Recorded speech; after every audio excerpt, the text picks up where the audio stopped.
Hello and welcome students, क्या हाल चाल है। उम्मीद करते हैं आप लोगों की पढ़ाई काफी अच्छी चल रही होगी और आपकी पढ़ाई को और बेहतर बनाने के लिए वारसी सर आपके सामने हैं।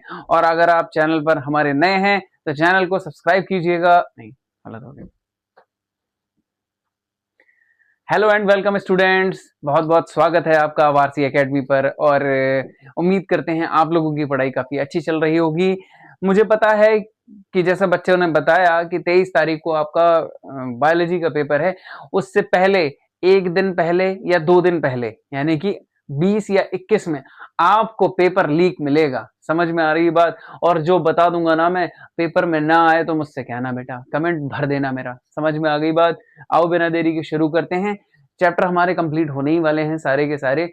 जैसा कि आप देखते चले आ रहे हो, सीक्वेंस में चीजें चल रही हैं, अभी कंट्रोल्ड में है हमारे। 1-2 दिन और लगेगा, सिलेबस हमारा कंप्लीट हो जाएगा। जो इंपॉर्टेंट चैप्टर्स थे वो हमने निपटवा दिए। ठीक, तो अगर आप चैनल पर नए हैं तो चैनल को सब्सक्राइब कीजिए और लाइक करना मत भूलना। आओ बेटा, बायोटेक्नोलॉजी का पार्ट 2 है। पार्ट फर्स्ट मैंने करा दिया था और पार्ट 2 भी हम कौन से बेसिस पे करने वाले हैं जैसा कि आप देख लीजिए।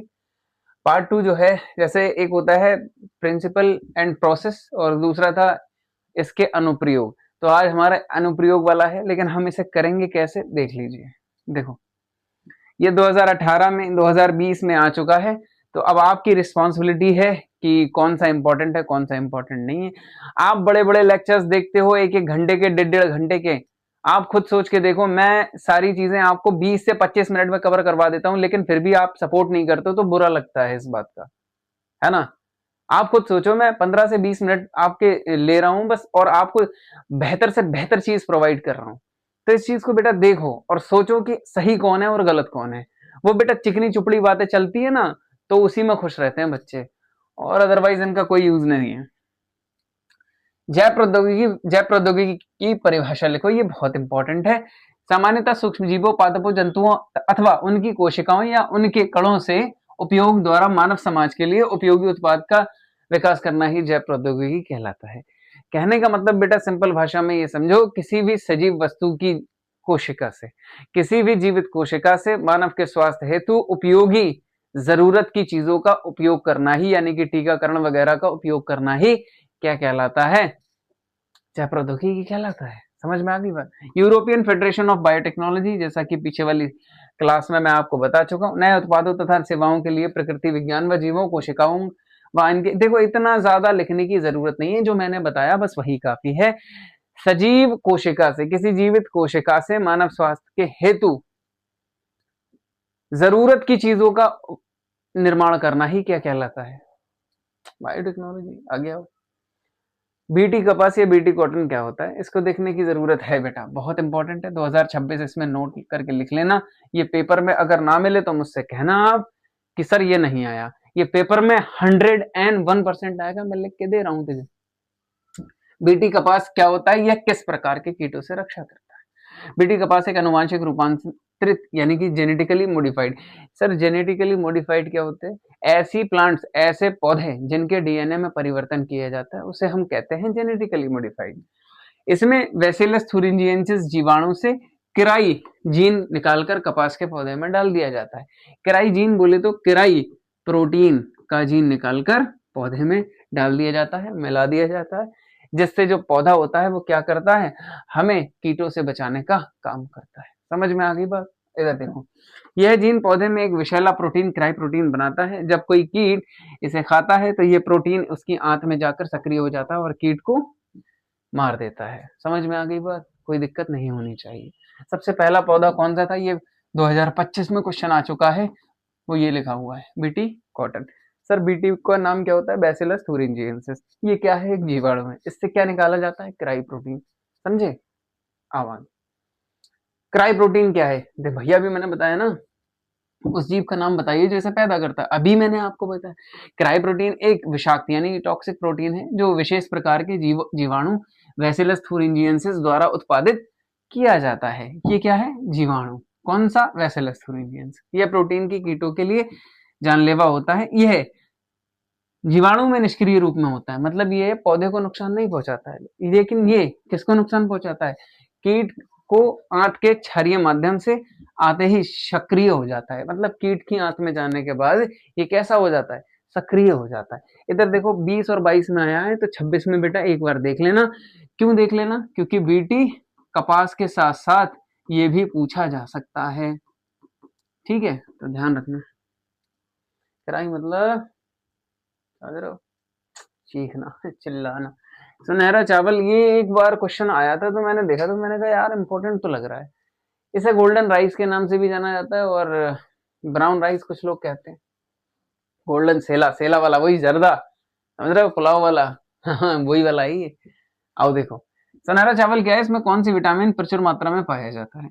सुनहरा चावल एक पारजीनी, सर पारजीनी क्या होता है? पारजीनी किस्म का मतलब होता है यदि उसके अनुवांशिक पदार्थ में परिवर्तन किया और वह मानव के स्वास्थ्य हेतु कुछ नए प्रोडक्ट बनाता है और हम लोगों को फायदा पहुंचाने का काम करता है, जिसमें प्रोटीन या विटामिन की प्रचुर मात्रा पाई जाती है, उसे हम पारजीनी कहते हैं।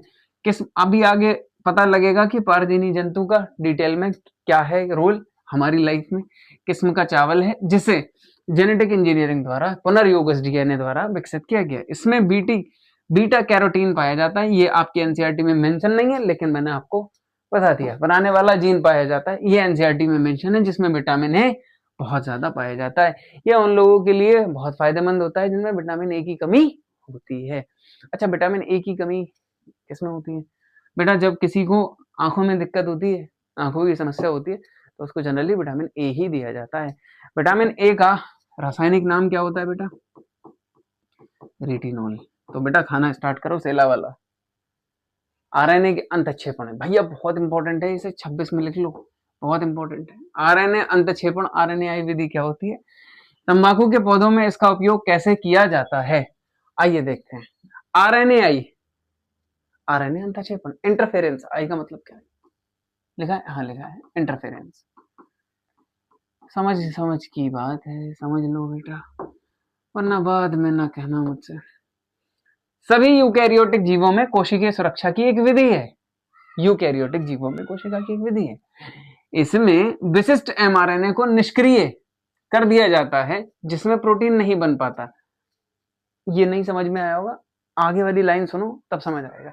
तंबाकू के पौधे को मिलोडिगाइना इनकॉग्निशा निमेटोड से बचाने के लिए इस तकनीक का उपयोग किया जाता है, जिससे जो परजीवी होता है पौधे में जीवित नहीं रह पाता। कहने का मतलब ये है कि हम क्या काम करते हैं, जो निमेटोड यानी सूत्रकृमि होता है, ये जो सूत्रकृमि पौधे को मिलोडिगाइना इनकॉग्निशिया से बचाने के लिए इस तकनीक का प्रयोग किया जाता है, जिससे जो परजीवी यानी पौधे में जीवित नहीं रह पाता। इसका मतलब क्या है? जैसे ही, अब ध्यान से सुनना, आरएनए अंतरक्षेपण तकनीक क्या होती है मैं आपको अभी पूरा एक्सप्लेन कर रहा हूं, समझ लो। ये लिखा समझ में नहीं आया सर, आप बता दो, मैं बता रहा हूं।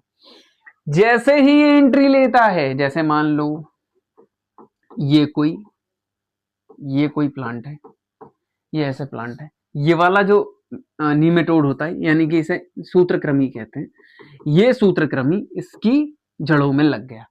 अब जैसे ही जड़ों में लगा, ध्यान से सुनना, जैसे ही जड़ों में लगा, वैसे ही हमने क्या किया, आरएनए अंतरक्षेपण तकनीक की सहायता से हमने एक बैक्टीरिया इंट्रोड्यूस करा दिया जिसका नाम है एग्रो बैक्टीरियम ट्यूमीफिरेंस।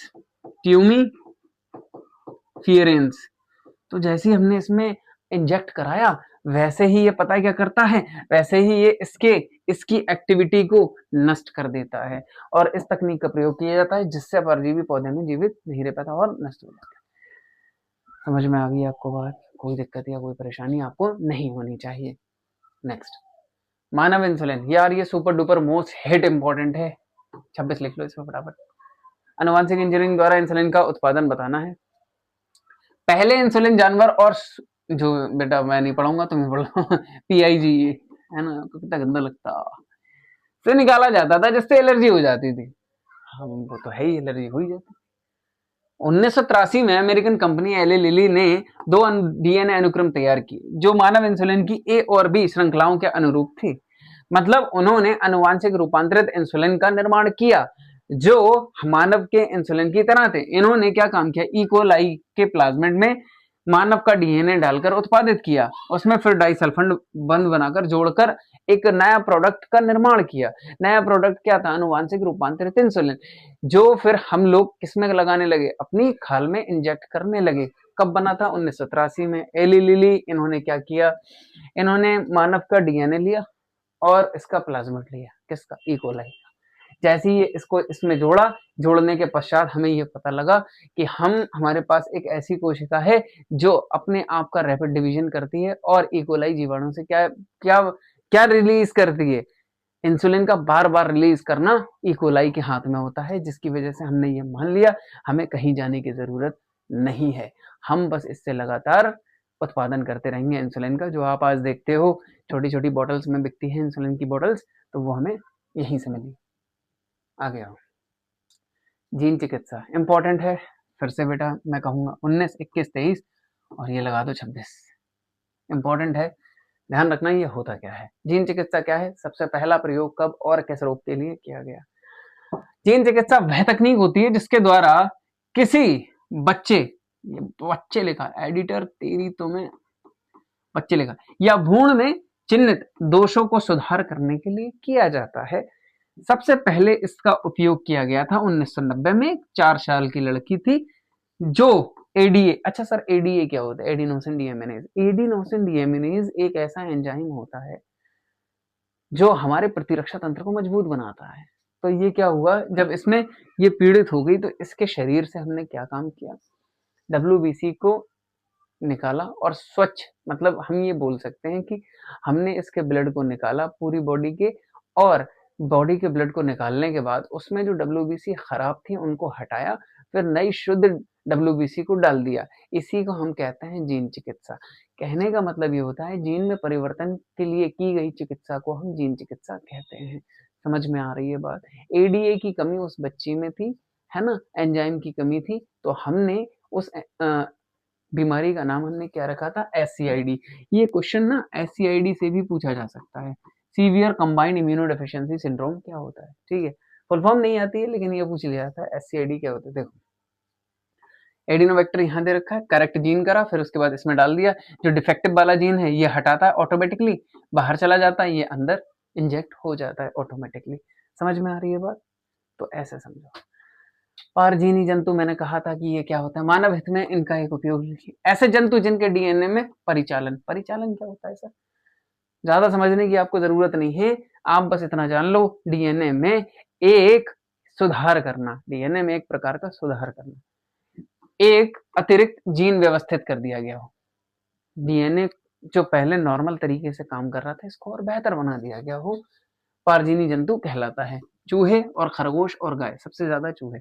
उदाहरण होता है रोजी नामक परजीवी गाय 1997 में बनाई गई थी। इसके दूध में मानव प्रोटीन अल्फा लैक्टोएल्बुमिन प्रचुर मात्रा में था, जो मानव शिशुओं के लिए साधारण गाय के दूध से बहुत ज्यादा बलशाली था। ये 2026 में लिख लीजिए, इंपॉर्टेंट है। चूहे पर मैंने क्यों यह जो स्लाइड बनाई है मैंने चूहे पर क्यों लिया है? चूहे पर हम इसीलिए लेते हैं, कोई भी एक्सपेरिमेंट होता है हम इन पे आराम से कर सकते हैं, हम ये पता लगा सकते हैं कि ये पॉसिबिलिटी है या नहीं है। परजीवी जंतुओं की जो होते हैं हमने इनको बनाया, बनाने के बाद हम इन पे टेस्ट करते हैं कि जो ह्यूमन पे पहले दवाएं वगैरह होती हैं उससे टेस्ट करने से पहले हम इन पे टेस्ट करते हैं, तभी तो पता लगता है उसके साइड इफेक्ट्स क्या है ना? तो इसलिए ध्यान रखने वाली बात है। आओ बेटा आगे देखते हैं। हो गया? बायोपायरेसी क्या होती है? बायोपायरेसी 19 और 22 में आ चुकी है, लेकिन हम देखते हैं क्या होता है। अच्छा एक क्वेश्चन ना, ये तो छोड़ो, ये आया था पेटेंट, है ना? तो ये पेटेंट बताऊंगा कि क्या होता है। ये क्वेश्चन अच्छा है, मुझे लगता है कि इस बार आएगा। बायोपायरेसी बहुराष्ट्रीय कंपनियों या दूसरे संगठनों द्वारा किसी राष्ट्र के जैविक संसाधनों का बिना अनुमति या बिना क्षतिपूर्वक भुगतान किए उसका घर में उपयोग करना। कहने का मतलब ये होता है, मेरे पास जैविक हथियार है, मेरे पास हथियार हैं और मैं आपके घर पे जाऊं बिना बताए, तोड़फोड़ करने के बाद आपके घर में गोलियों की बौछार कर दूं, आपकी बिना अनुमति के मैंने आपके घर में क्षति पहुंचाई। इसी प्रक्रिया को हम कहते हैं बायोपायरेसी। किसी मल्टीनेशनल कंपनी द्वारा या फिर किसी मल्टीनेशनल संगठन द्वारा आपकी बिना अनुमति के, बिना राष्ट्र की अनुमति के उसमें घुसना या जैविक हथियारों का उपयोग करना ही बायोपायरेसी कहलाता है। पेटेंट क्या होता है? पेटेंट यहाँ मैं पूरा नहीं पढ़ूंगा, मैं पेटेंट पढ़ूंगा। पेटेंट क्या होता है? पेटेंट एक ऐसी विधि होती है या ऐसा अ,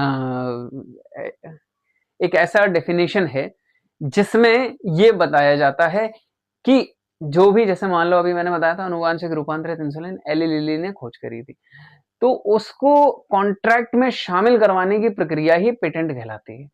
मतलब ये अधिकार उसके पास हमेशा के लिए रहेगा। मतलब ये है कि अगर मैंने एक नोटबुक की खोज करी है तो मैं इसकी रजिस्ट्री करवाऊंगा, इसी और रजिस्ट्री करवाने के बाद मेरा नाम कोई और यूज नहीं कर पाएगा। इसी को हम पेटेंट कहते हैं। समझ गए? अगला सुनो, GEESE, इसका पूरा नाम बहुत जल्दी लिखा जाता है। पूरा नाम लिखिए, इसके कार्य बताइए। देखो बेटा, मोस्ट इंपॉर्टेंट है, 20 और 21 में आ चुका है, 26 में आने के पूरे पूरे चांसेस बनते हैं। जेनेटिक इंजीनियरिंग अप्रूवल कमेटी, अनुवांशिक अभियांत्रिकी संस्तुति समिति, भारत सरकार के अधीन यह संस्था निम्न निर्णय लेती है। जेनेटिकली मॉडिफाइड, अभी पीछे बताया था मैंने, है ना, अनुसंधान की वैधता की जांच करना। जन सेवाओं के लिए GM, जीवों के उपयोग की सुरक्षा की जांच करना। जैसे अभी मैंने आपको बताया BT कॉटन, जेनेटिकली मॉडिफाइड जो होंगे उनकी सुरक्षा करना और उनकी देखरेख करना। चिकित्सा में जैव प्रौद्योगिकी के 2 प्रमुख उपयोग लिखूं। अनुवांशिक निर्मित इंसुलिन, मधुमेह के रोगियों के लिए सुरक्षित इंसुलिन का उत्पादन, ये तो बहुत ही बढ़िया है। जीन चिकित्सा, अनुवांशिक रोगों जैसे हीमोफीलिया, सिस्टिक फाइब्रोसिस के उपचार के लिए दोषपूर्ण जीन को बदलना। अभी मैंने पीछे बताया था, जो कौन सी वाली डिसीज थी, SCID, याद है? हमने बस उसी का पढ़ा है, NCERT में बस उसी का दे रखा है। आणविक निदान, रोगों की प्रारंभिक पहचान के लिए PCR और ELISA का उपयोग। ठीक, नेक्स्ट। PCR क्या है? ये मैंने पीछे वाली स्लाइड में, पीछे वाले चैप्टर में बता दिया कि ये क्या होता है। क्लोनिंग संवाहक भी हो चुका है, प्रतिबंधन एंजाइम भी मैंने आपको बता दिया। एक्सोन्यूक्लियस और एंडोन्यूक्लियस पढ़ लो, ये एंजाइम थे। एक्सोन्यूक्लियस, ये एंजाइम DNA अणुओं के सिरों पर काटता है, ये अंदर के इस तरह ऊपर काटता है ना। तो देखते हैं और क्या रहेगा। अच्छा, बस इसमें ये था बेटा। एलिसा का नाम लिखिए, एंजाइम लिंक्ड इम्यूनोसॉर्बेंट, ऐसे हो गया। सिद्धांत क्या है? ये एंटीजन एंटीबॉडी पारस्परिक क्रिया, एंटीजन एंटीबॉडी इंटरेक्शन के सिद्धांत पर काम करती है। इसका उपयोग एड्स, HIV जैसे संक्रमण की पहचान के लिए किया जाता है। एंटीजन एंटीबॉडी क्या होता है? ये आपके शरीर में पाई जाती है, जो आपके शरीर को बचाने का काम करती है। एंटीजन वो होता है जो किसी भी चीज को, यानी कि एंटीबायोटिक या बैक्टीरिया को पहचानने का काम करता है।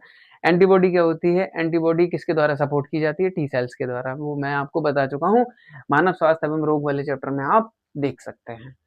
बाकी के